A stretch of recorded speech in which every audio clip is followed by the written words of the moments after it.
자, 지금 이게 수학하의 이제 첫 단원인데, 집합이라고 하는 대단원이에요. 집합. 자, 일단 전체적인 단원을 한번 좀 훑어보자면은, 이게 이제 집합과 명제라고 하는 단원이 나와. 첫 번째 단원이고, 자, 두 번째 단원이 함수 단원이 나와. 자, 함수가 좀 어렵게 느껴질 것 같은데, 이제 함수에 대한 보다 일반적인 거 내용이 나오고, 그 다음에 유리함수, 무리함수라고 하는 걸 배워요. 우리 사실 2차 함수를 1학기 때 했잖아. 그치? 1학기 때 했는데, 그거에 대한 얘기가 뭐 함수라는 단어이기 때문에 또 언제 또 등장할 수도 있어? 등장할지 몰라요. 자, 근데 여기서 이제 새롭게 배운 함수는 유리함수라는 것과 무리함수라는 걸 새롭게 배울 거고, 그리고 당연히 이거 두 개 배우기 전에 함수의 전체적인 내용에 대해서 이론을 좀 한 번 더 하고서 그 다음에 유리함수, 무리함수를 배우게 될 거야. 그 다음에 이제 마지막으로, 자, 이런 단원이 나오는데, 자, 이거 뭔 거 같아? 순열과 조합? 경우의 수예요. 경우의 수 얘들아 어떠냐? 좀 싫은가? 그래요? 경우의 수 싫어요? 자, 경우의 수의 이제 고등학교 경우의 수의 가장 기본적인 이론을 이제 배울 거야. 자, 이거를 배우고 그 다음에 이제 나중에 확통을 선택을 해서 그 안에 이제 있는 내용을 갖다 이제 배울 거거든. 근데 확통은 이제 선택이긴 한데 거의 대부분의 학교에서 그냥 해요. 2학년 때. 2학년 때 대부분의 학교에서 그냥 하거든. 워낙 이제 선택하는 애들이 이제 많기 때문에 요거는 그냥 하고, 그 다음에 이제 미적분 같은 건 이제 고3 때 가서 하든지 그렇게 하거든. 기하도 같이 할 수도 있는데, 양정 같은 경우는 기하는 2학기 때, 여태까지는 안 했었거든. 근데 2현은 좀 했었어. 근데 올해는 안 한다. 올해는 안 한다 그랬어. 올해 2학년은. 맨날 바뀌어가지고, 아무튼 이제 요렇게 세 단원으로 구성돼 있고, 일단 목표는 이것까지 한 번은 봐야 되는데, 이게 8월 중순, 이제 다음 주에 개학이잖아, 그치? 그쵸? 금요일날 개학 맞나? 수요일날 개학이야? 14일. 뭐 금요일이나 수요일이나 그게 그건 것 같긴 하다. 중간에 광복절이 껴있어가지고. 아무튼, 방학 동안에 도저히 끝낼 수가 없어요, 이거는. 그래서 8월 말까지 그냥 할 거거든? 근데 이제 너네들이 좀 잘 따라와줘야 되는 게, 어쨌든 계약을 하면 이제 학교에서 또 진도를 나갈 거 아니야. 근데 원회 방정식 잘 돼 있을 거라고 생각을 하고, 일단 요거 선행을 끝까지 좀 마치도록 할게요. 응? 한 달 동안 마치도록 하고, 그 다음 이제 9월 들어서는 이제 바로 중간고사 준비, 이렇게 해야 될 것 같아. 자, 이제 집합과 명제 쪽을 이제 얘기를 해볼 건데, 우리 집합이라는 말은 일상생활에서도 많이 쓰이죠. 그쵸? 집합이라는 말은 많이 쓰이는데, 자, 거기 보면은 그 집합의 정의에 굉장히 중요한 게 있어요. 자, 거기 보면은 책에는 뭐 그렇게 써놨는데, 그쵸. 대상을 분명하게 할 수 있다. 대상이 확실한 것들의 모임을 갖다가 우리가 집합이라고 해요. 이게 확실하다는 얘기는 뭐냐면은 객관적으로 기준이 명확하다는 뜻이야. 오케이? 객관적으로 기준이 명확하다는 건데, 뭐 예를 들어서 이런 걸 생각해 볼 수가 있어. 뭐 예쁜 사람들의 모임, 이런 거는 객관적인 기준이 없죠. 그렇죠? 그래서 이런 거는 집합이 이제 안 되는 거야. 그런데 굉장히 명확하게 객관적으로 이제 기준을 제시를 해줬어. 뭐 우리나라 여자들 중 뭐 예를 들어서 키가 155cm 이상 165cm 이하인 사람들의 모임, 이러면은 무진장 많겠죠. 그쵸? 무진장 많겠지만 어쨌든 대상은 명확하지. 근데 이게 키 얘기하면 약간 애매한 게 있는데, 뭐가 애매하냐면은, 너희들 오전에 키 잴 때랑 오후에 키 잴 때 다른 거 아나? 아침에 일어났을 때 제일 크죠? 아침에 일어났을 때 제일 크고, 막 활동을 하고 계속 서 있고 하다 보면은 이게 척추가 이제 좀 눌려가지고 한 1cm에서 1.5cm 정도 작아져요. 그래서 이제 저녁 때 재면 이제 요게 좀 차이가 나거든. 그럼 키는 제외를 하고 뭐 다른 걸 갖다가 이제 기준으로 해서 뭐 해야 될 것 같은데, 아무튼 대상이 명확하게 구별이 되는 것들을 모아놓은 것을 갖다 우리가 집합이라고 한다. 그래서 일상생활에서 이런 거는 아까 키 같은 경우는 이제 의미적으로 명확하긴 한데 사실은 재보고 막 이러면 막 오차도 좀 나고 막 이러잖아. 근데 우리 수학에서 말하는 집합은 되게 명확한 경우가 많아요. 그래서 예를 들어서 주사위의 눈중 짝수인 것 이러면 어떻게 돼요? 2, 4, 6 명확하잖아, 그치? 이런 것들이 이제 수학적으로 집합으로 많이 이제 정의가 된다는 거야. 오케이? 그래서 집합으로 이제 정의를 할 수가 있는데, 자, 이때 우리가 집합을 이용하는 기호가 있어요. 집합이라는 걸 표현하는 기호가 있는데 뭐냐면은 중괄호를 두 개를 이렇게 쓰고, 중괄호를 두 개를 쓰고, 이 안에다가 그 대상이 되는 것들을 적어 넣는 거야. 그러면은 주사위의 눈 중에서 짝수인 것은 이렇게 쓰면 되겠죠. 맞아요? 그러니까 저렇게 쓰면 이제 하나의 집합을 나타내게 된 거야. 자, 여기서 하나 물어볼게. 여기서 얘네들 순서를 바꿨으면 다른 집합이 될까요? 그냥 같은 집합일까요? 순서를 바꿨으면. 같은 집합이에요. 순서는 상관이 없어. 순서는 상관이 없고, 요 하나하나를 우리가 뭐라고 부르냐면은 이 집합의 원소라고 불러. 원소. 오케이? 집합의 원소라고 부릅니다. 그래서 대상이 되는 것 하나하나를 그 집합의 원소라고 부른다. 거기 이제 두 번째 이제 용어가 정의가 됐죠. 집합을 이루는 대상 하나하나. 자, 집합과 원소 사이의 관계라고 이제 얘기를 하는데, 자, 우리가 집합의 이름을 지을 때 보통 영어 대문자를 쓰거든? 그래서 이 집합을 내가 A라고 했어. 그러면은 이거를 등호로 그냥 이렇게 쓰면 돼요.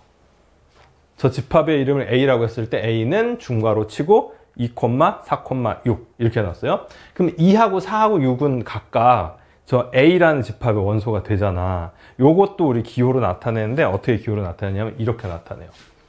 자, 이렇게 쓰고 이렇게 씁니다. 삼지창인데 자, 그래서 2는 A라는 집합의 원소이다 이런 뜻이 되는 거야.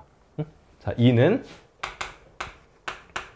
A의 원소이다 이렇게 되는 거고, 혹은 약간 이걸 풀어서 쓰면 이렇게 얘기하기도 해요. 2는 A에 속한다 이런 말을 쓰기도 해요. 그러니까 저게 이제 밑에 거는 굉장히 우리 일상에서 많이 쓰는 말이잖아. 근데 집합하고 원소사에서 특히 이 속한다라는 표현을 쓴다는 거예요. 2는 A에 속한다, 혹은 2는 A의 원소이다 이런 말을 쓴다는 거지. 그리고 저 삼지창은 반드시 이 동그라미 쪽이 원소, 그다음에 이 벌려진 쪽이 집합 이렇게 들어가 있어야 돼요. 여기에 원소, 집합. 반드시 이렇게 쓰기로 약속이 돼 있는 거야. 그래서 저 삼지창 기호는 원소랑 집합 사이에서 씁니다. 그리고 이제 뭐 이렇게도 써요. 이렇게 쓰는데 뭐 무슨 뜻인지 알겠지? 5는 A의 원소다 아니다? 원소가 아니다 이런 말이야. 자, 5는 A의 원소가 아니다. 근데 책에는 이렇게 돼 있죠? 뭐 왔다 갔다 합니다. 위에 걸로 쓰기도 하고 밑에 걸로 쓰기도 해요. 자, 그래서 이렇게 이제 정의를 해놨어.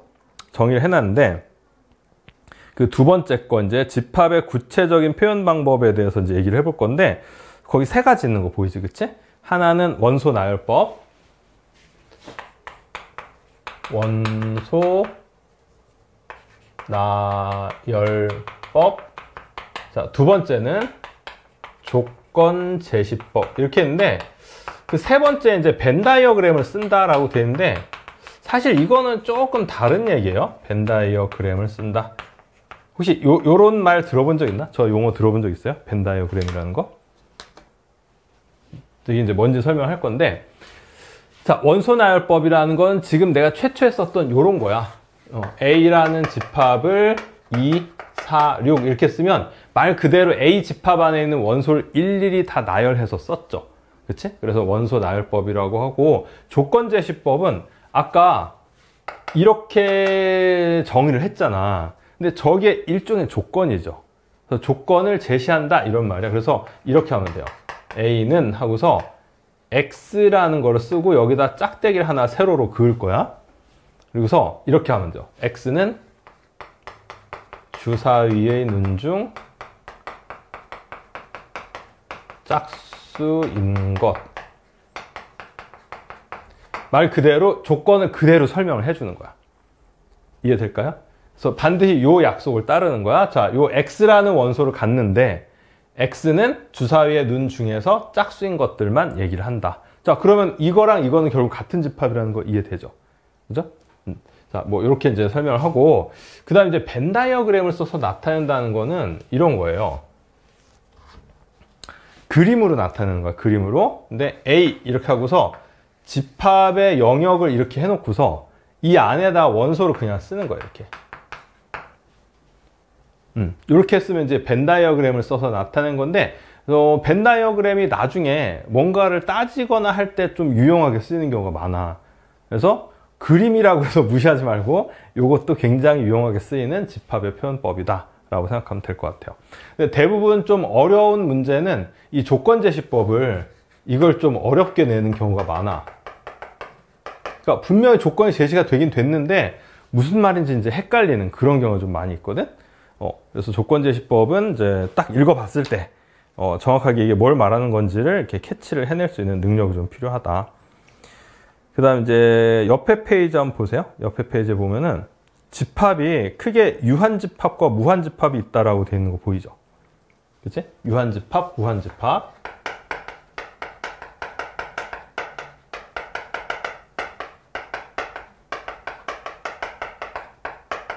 이거 각각 뭘 말하는 건지 알 것 같지 않냐? 유한집합은 원소가 유한한 개수만큼 있는 거야. 근데 무한집합은 원소가 무수히 많을 수도 있어요. 예를 들어서 무한집합은 A 해놓고서 X, X는 짝수 이렇게 해놨다고 해봐. 이러면은 이거는 이제 그 개수를 정할 수가 없죠. 그치?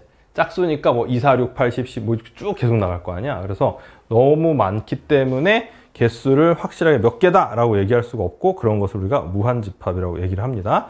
자, 그 다음에 두 번째 공집합이라는 말이 나오죠. 이거 뭔 거 같아? 공집합. 원소가 하나도 없는 거예요. 그래서 공집합을 우리가 기호로 어떻게 나타내냐면 이렇게 나타내기도 하고 혹은 그냥 이렇게 나타내기도 해요. 그러니까 집합 기호를 썼는데 안에 아무것도 안 쓰는 거지.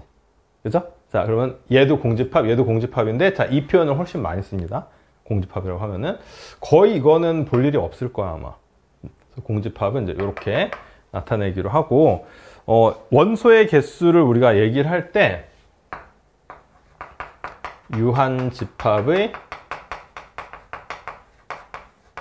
원소의 개수. 자, 이건 완전히 공식적으로 약속된 표현은 아닌데 이렇게 써요. 자, 이러면은 A라는 집합이 유한집합일 때 이 A라는 집합의 원소의 개수를 NA 이렇게 나타내는데 예를 들어볼게. 자, B라는 집합이 1, 2, 3, 4로 이루어져 있어. 그럼 NB는 얼마냐? 라고 물어보면 4 그냥 이렇게 쓰면 된다는 얘기야. 어렵지 않죠? 그죠? 이렇게 이제 정의가 돼요. 자, 해서 지금 정의만 계속 쫙 얘기를 했어. 아직 뭐 공식이라든지 이런 거 나올 게 없어요. 지금 정의만 쭉 얘기를 했어. 자, 그래서 요거를 우리 조금 연습을 해볼 건데 12페이지 있잖아? 12페이지가 요 정의 연습하기 좀 딱 좋아 보여. 그래서 12페이지에 있는 5문제를 지금부터 풀어봅니다. 자, 부분집합이라는 용어를 이제 설명을 할 거야. 이게 뭐냐면은 두 개의 집합 A하고 B가 있어. 자, A하고 B가 있는데 자, 이게 이제 이렇게 돼요. A의 모든 원소가 B에 속할 때. 자, 이 말이 무슨 말인지 알겠어?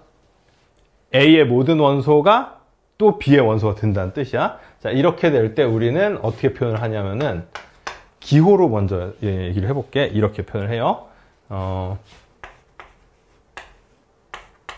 이렇게 표현을 합니다. 이렇게 표현을 하고 이걸 갖다 우리가 뭐라고 부르냐면은 A는 B의 부분집합이다.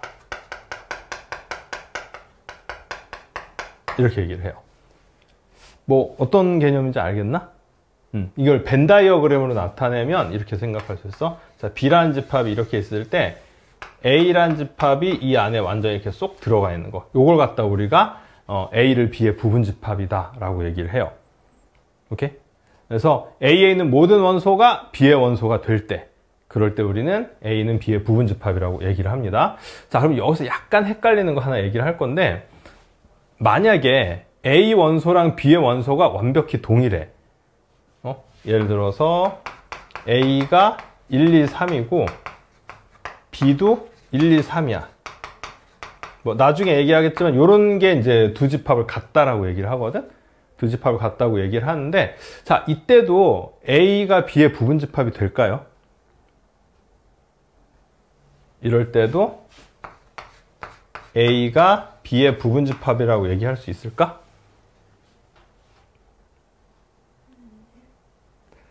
자, 그림을 이렇게 그려놓으니까 내가 일부러 헷갈리게 하려고 이렇게 그려놨는데, 정의만 보세요. 정의를 한번 봐봐. A의 모든 원소가 B의 원소가 돼야 안 돼? 되죠? 그럼 부분 집합이 된다는 얘기야. 그래서 집합 두 개가 서로 같을 때는 서로가 서로의 부분 집합이 되는 거야. 그러니까 A가 B의 부분 집합이다 이 말도 성립하고 B가 A의 부분 집합이다 이 말도 성립을 해요.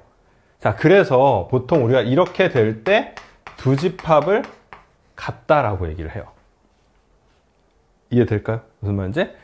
A가 B의 부분 집합이 되고 동시에 B가 A의 부분 집합도 될 때 두 집합을 같다고 얘기하고, 직관적으로는 완벽히 모든 원소가 똑같은 상태를 얘기를 하는 거야, 그냥.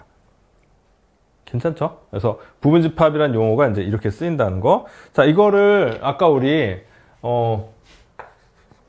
이런 표현을 쓸 때 A가, 스몰 A가 A에 속한다라는 말을 썼는데, 부분 집합에서도 약간 그런 비슷한 용어가 있어. 이걸 어떻게도 표현을 하냐면은 이렇게도 얘기를 해요. A는 B에 포함된다.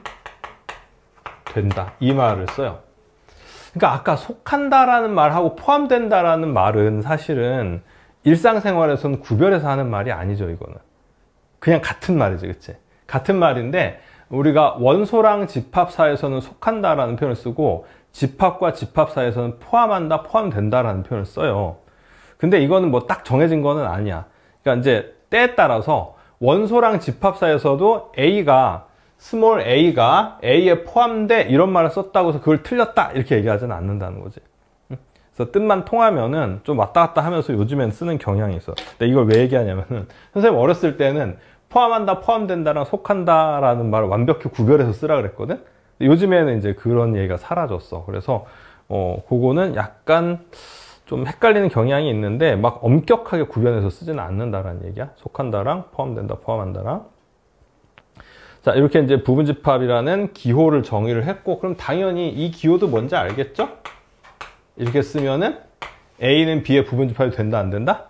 안 된다. 이런 뜻으로 생각하면 돼요. 자, 그리고 그 밑에 부분집합의 성질이 있는데, 자, 이게 이제 뭐 다른 거는 특별히 알아볼 게 없는데 그 1번에 첫 번째 나오는 거, 요건 반드시 기억을 해놔야 돼. 뭐라고 돼 있어요? 공집합은 모든 집합의 부분집합이다라고 돼 있죠. 그치? 그러니까 공집합은 뭐 이 세상에 존재한 모든 집합의 부분집합이 된다는 사실이야.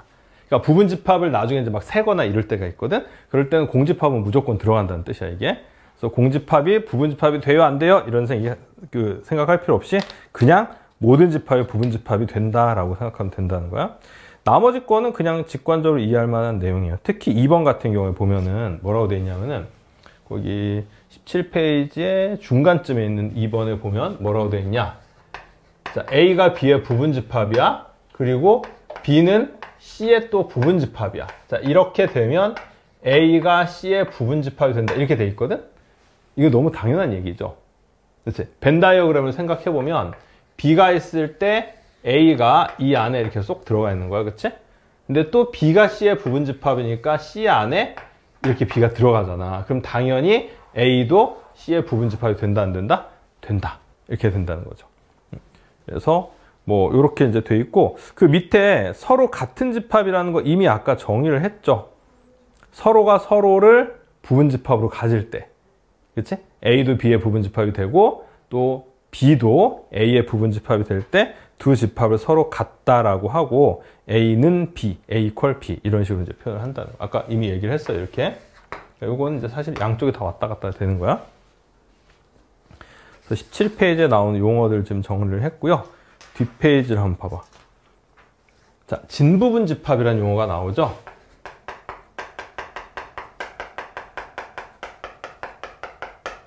자, 일단 정의 먼저 해볼게. 자, 이것이고 이것일 때 우리는 A는 B의 진부분집합이다 라고 얘기를 해요. A는 B의 진부분집합이다. 이것 뜻 얘들아 뭔지 알겠어? A는 B의 부분집합이 돼 A랑 B는 같지 않은 거죠. 그치? 요런 걸 갖다 우리는 진부분집합이라 얘기를 하는데, 뭐 요거 한번 예를 들어볼게. B가 1, 2, 3이에요. 자, 그러면 자, 이런 집합은 B의 진부분집합 된다, 안 된다? 되죠. 부분집합이면서 B랑 같진 않아. 요건 이제 진부분집합이라고 할 수 있어. 자, 이거는 진부분집합이 아니에요? 맞죠? 부분집합이 돼. 공집합은 모든 집합이 부분집합을 했으니까. 그 다음에 공집합은 당연히 B랑 다르지, 그치? 같지 않지? 그래서 진부분집합 돼. 그런데 이런 건 어때? B의 부분집합인 건 맞아요. 같으니까. 그렇지만 얘 자체는 얘랑 똑같기 때문에 진부분집합이라고 얘기하지는 않는다. 뭐 어렵지 않은 얘기죠? 진부분집합이라는 용어가 이렇게 돼 있어. 자, 그 다음에 이제 4번에 보면 부분집합의 개수라고 돼 있는 거 있는데, 자, 요게 이제 드디어 우리가 수식 같은 게 좀 나오는 그런 이론이에요.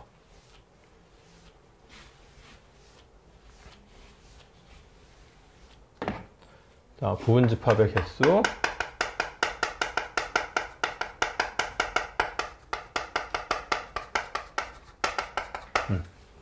여기가 18페이지죠? 부분집합의 개수인데, 자, 공식을 설명하기 전에 먼저 그냥 간단하게 한번 얘기를 해볼게. 자, A라는 집합이 이렇게 돼 있어.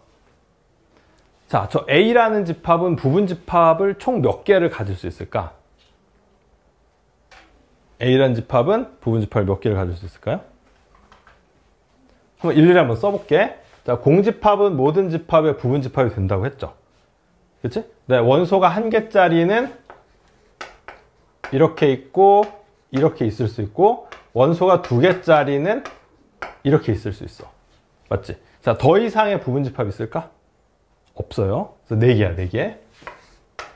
자, 그러면 조금 복잡하게 들어가 볼게. 이제 원소 개수가 3개짜리인 집합 A가 있어. 그치? 자, 아까처럼 한번 세볼 거야. 원소가 하나도 없는 거 공집합 있고, 원소가 하나짜리는 이렇게 있어. 약간 경우의 수 느낌입니다. 그 다음에 원소가 2개짜리는 어떻게 되지? 1, 2, 내가 쓰는 게 맞는지 봐봐. 1, 3, 2, 3. 맞을까? 맞죠? 2개짜리 이렇게 되고, 원소가 3개짜리는 1, 2, 3 하나 있어요. 자, 그럼 총 몇 개지? 하나, 둘, 셋, 넷, 다섯, 여섯, 일곱, 8개가 나와요. 맞지? 자, 근데 이렇게 해서 4개짜리, 5개짜리, 6개짜리 세다 보면 너무 힘들겠지.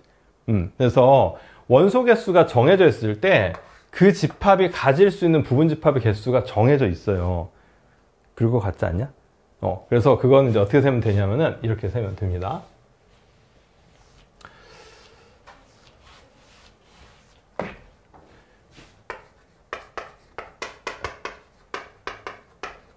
자, 아까 우리 이 기호 배웠지? 이게 뭐야? A의 원소의 개수가 n개란 뜻이야. 오케이? A의 원소의 개수 n개일 때 가질 수 있는 부분집합의 개수, 부분집합의 개수는, 자, 공식이에요. 이거는 2의 n제곱개를 가질 수 있어. 오케이? 그럼 아까 얘가 8개라 그랬잖아. 자, 원소의 개수 3개니까 얘는 2의 세제곱 이렇게 된 거지, 그치? 그럼 원소 개수가 4개짜리는 몇 개를 가질 수 있다는 얘기야? 16개 가질 수 있다는 얘기죠. 2의 4제곱이니까 16개 이렇게 가질 수 있는데, 자, 저게 왜 저런 식으로 나오는지 한 번만 잠깐 좀 생각을 해볼게. 왜 2의 n승계라는 부분집합의 개수가 나오는지에 대해서 생각을 해볼게요. 자, 우리가 부분집합을 만드는 게 경우의 수 이론이라고 생각하면 돼. 경우의 수 이론이라고 생각하면 되는데, 자, 3개는 조금 적은 것 같고 4개짜리 가지고 한번 생각을 해볼게. 자, A가 1, 2, 3, 4 이렇게 4개의 원소를 가지고 있어. 오케이? 그 다음에 여기다 내가 뭘 할 거냐면은 칸이 4개짜리인 틀이 있다고 한번 생각을 해볼게. 칸이 4개짜리인 틀이 있어. 자, 그 다음에 1, 2, 3, 4를 차례로 이 틀에다 넣을지 안 넣을지를 결정을 하는 거예요. 만약에 1은 여기다 넣었어. 그럼 이제 넣는 거고, 2는 여기다 안 넣었어. 그럼 얘를 비워두세요. 3은 여기다 넣었어. 그 다음에 4도 여기다 넣었어. 그럼 이게 뭐가 되냐면은 얘의 부분집합 중에서 이렇게 생긴 부분집합이 된다는 거야. 그치? 그러면 이렇게 생각할 수 있지 않을까? 이걸 만들 수 있는 방법의 개수가 곧 부분집합의 개수랑 같지 않을까? 이해돼요? 무슨 말인지? 이 틀에다가 얘네들을 넣고 안 넣고를 생각했을 때 나올 수 있는 경우의 수가 곧 부분집합의 개수랑 동일하다. 이렇게 보면 돼요. 괜찮아요? 이해돼요? 자, 그래서 각각으로 이제 생각해보면, 자, 이 틀에는 2를 넣거나 안 넣거나 2가지 방법이 있겠지? 여기도 2가지 방법, 여기도 2가지 방법, 여기도 2가지 방법이고, 얘네들을 전부 어떻게 하면 된다? 곱하면 되는 거야. 그치? 그래서 2의 4제곱까지의 그 경우의 수가 나오는데, 그게 곧 이 원소 개수 4개짜리인 집합이 만들 수 있는 부분집합의 개수랑 동일하다는 거죠. 그럼 왜 이게 n개가 되면 2의 n승이 되는지도 이해가 되죠? 그래서 요거는 반드시 외워둬야 되는 부분집합의 개수예요. 처음으로 이제 공식 같은 게 나왔거든? 수식으로 표현되는. 자, 거기도 뭐 책에도 열심히 설명을 해놨어. 자, 2의 n승계가 부분집합의 개수다. 야, 그럼 당연히 진부분집합의 개수는 몇 개겠어?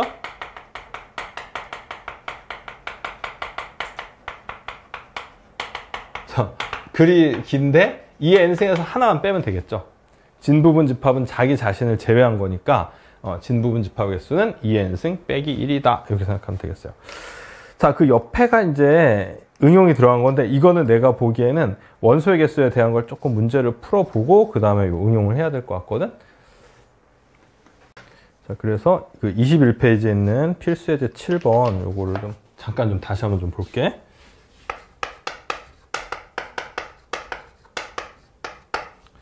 자, A가 요렇게 돼 있죠.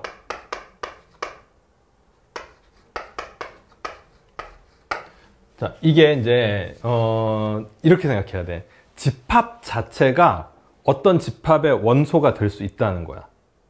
무슨 말인지 이해돼요? 그러니까 여기 보면은 공집합이 원소로 지금 들어가 있잖아. 그치? 그 다음에 1과 2를 원소로 갖는 집합 자체가 또 원소로 들어가 있죠. 그치? 그래서 여기다가 내가 쓸 수 있는 표현들하고 써서는 안 되는 표현을 한번 써보려고 해. 자, 일단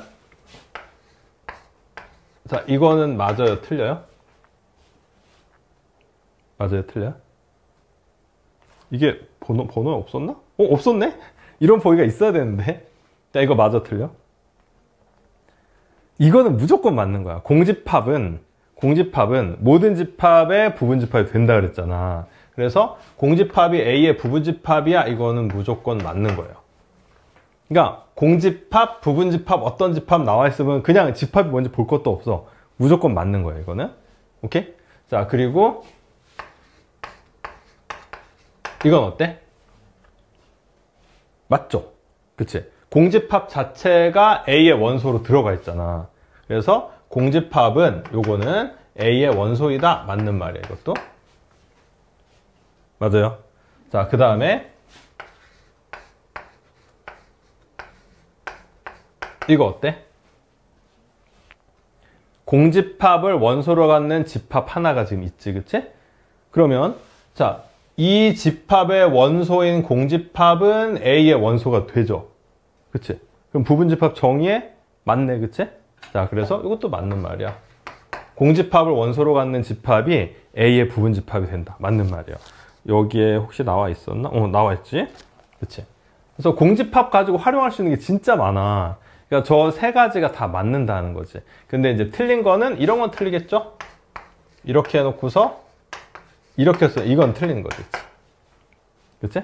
그러니까 이게 맞으려면 이거 자체가 여기 있어야 돼. 그치? 근데 없잖아, 지금. 이게 만약에 이런 말도 안 되지만 저런 게 원소로 하나 있었다. 그럼 맞는 말이에요, 일단은. 이런 맞는 말인데 이 문제에서는 얘가 원소로 안 들어가 있었지. 그래서 이거는 틀려요. 자, 그 다음에 이제 또 헷갈릴 만한 거. 이거 맞아요? 틀려요? 맞지? 그치? 1, 2를 원소로 갖는 집합 자체가 A의 원소로 들어가 있기 때문에 원소 기호 쓰는 거 맞아요? 그치? 자, 그 다음에 이거 마저 틀려? 이거 보기에 있었을 것 같은데? 그치? 맞죠, 이거는? 1, 2를 원소로 갖는 집합인데, 이건 이제 얘를 얘기한 게 아니라, 요게 원소로 들어가 있잖아. 그래서 이 원소를 가지고서 집합을 만들었으면, 자, 이 원소가 분명히 A 안에 있잖아요. 그럼 포함관계가 성립이 되는 거야. 맞는 말이에요. 그러면, 이거는 어떤가? 어떤가요? 자, 이런 보기는 없었던 것 같은데? 없었네? 자, 이건 어떤 것 같아? 룰이 어떤 것 같아? 맞는 것 같죠? 그치? 자, 1, 2를 원소로 갖는 집합이 있는데, 이 집합 자체가 여기 원소로 있죠. 그치? 그래서 이 원소가 A에 있기 때문에, 자, 이 집합은 A의 부분 집합이 될 수 있어요.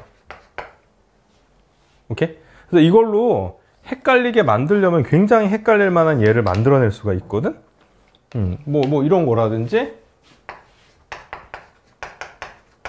뭐 이런 것도 A의 부분집합 될 수 있지.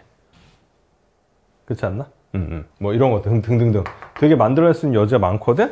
그래서 필수예제 7번에 해당되는 이 문제는 분명히 나오면 헷갈릴 만한 요소가 굉장히 많이 있어. 그래서 확실하게 이해를 해둘 필요가 있습니다. 자, 원소랑 집합 사이에 쓰는 기호를 써야 되는지 아니면 부분집합 기호를 써야 되는지 확실하게 좀 알아야 될 만한 부분이고, 근데 뒤에 나오는 필수예제 8번하고 9번도 뭐 시험 문제 잘 나와, 이것도.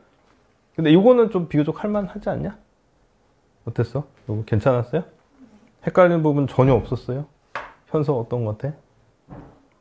괜찮았던 것 같아요? 오케이. 자, 그러면 이제 다음 거 필수예제 10번인데 앞에 이게 공식으로 나와 있었는데, 자, 이런 걸 공식으로 막 외우는 거 아니거든? 그래서 문제를 통해서 좀 이해를 해보도록 할게. 선생님도 처음 고등학교에서 이 문제 배웠을 때 뭐 공식으로 따로 외우지 않았었어. 그냥 문제를 풀어봄으로써 이해를 했었거든? 그래서 여기 나와 있는 문제를 예제처럼 한번 풀어볼게. 23페이지에 필수예제 10번. 자, 문제 한번 볼게요. A가 3, 4, 5, 6, 7이야. 이렇게 원소가 되어 있는데, 자, 1번에 보면 A의 부분집합 중 5는 반드시 원소로 같고 3, 6은 원소로 같지 않는 부분집합의 개수를 구하여라. 그래서 1번 보면 A의 부분집합 중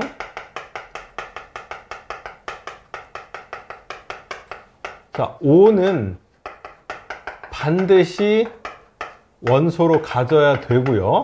그렇죠? 그 다음에 3하고 6은 반드시 원소로 같지 않아야 된다. 이 조건 두 개를 동시에 만족시키는 그런 부분집합의 개수를 구하여라. 이런 문제야.